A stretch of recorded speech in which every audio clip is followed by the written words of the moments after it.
Hello all, welcome back to my channel. ఈరోజు మన ఛానల్లో సేమియాని ప్రిపేర్ చేయబోతున్నాం.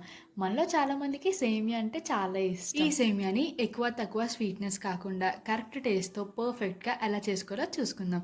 ఇంకా లేట్ చేయకుండా రెసిపీని స్టార్ట్ చేసేద్దాము. మరి అందుకు ప్యాన్ పెట్టి 1.5 టేబుల్ స్పూన్ నెయ్యి వేయాలి. అది బాగా హీట్ అయిన తర్వాత మన దగ్గర ఉన్న డ్రై ఫ్రూట్స్ని అందులో వేసి బాగా వేపుకోవాలి. నేను ఇక్కడ జీడిపప్పు అండ్ కిస్మిస్ని ఫ్రై చేసుకుంటున్నాను. మీ దగ్గర ఇంకా ఏమైనా డ్రై ఫ్రూట్స్ ఉంటే మీరు ఫ్రై చేసుకోవచ్చు. చూసారు కదా, డ్రై ఫ్రూట్స్ ఇలా ఫ్రై అయిన తర్వాత వాటిని తీసి పక్కన పెట్టుకోవాలి. ఇప్పుడు అదే ప్యాన్లో 1 కప్ సేమియా పూసను వేసి బాగా ఫ్రై చేసుకోవాలి. సేమియా పూస ఇలా కలర్ చేంజ్ అయ్యే వరకు మనం దాన్ని ఫ్రై చేసుకోవాలి. ఇప్పుడు ఒక గిన్నెలో మనం ఇందాక ఏ కప్తో అయితే సేమియా పూస తీసుకున్నామో అదే కప్తో 1.5 కప్ వరకు పాలు అండ్ 1.5 కప్ వరకు వాటర్ వేసి బాగా మరిగించుకోవాలి.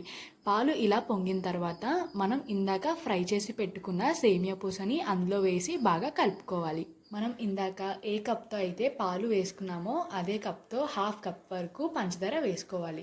మీకు ఎక్కువ స్వీట్నెస్ కావాలి అనుకుంటే ఫుల్ కప్ వేసుకోండి, లేదా నార్మల్ స్వీట్నెస్ కావాలి అనుకుంటే 1/2 కప్ వరకు వేసుకుంటే సరిపోతుంది. పంచదార మొత్తం కరిగి సేమియా ఉడికిపోయిన తర్వాత 2 యాలకులు మనం ఇందాక ఫ్రై చేసి పెట్టుకున్న డ్రై ఫ్రూట్స్ని వేసుకొని కలుపుకోవాలి.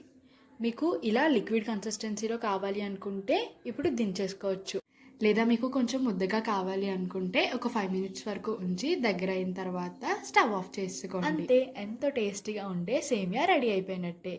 ఇలాంటి కుకింగ్ వీడియోస్ ఇంకా చూడాలి అనుకుంటే subscribe to my channel Vizag వంటకాలు.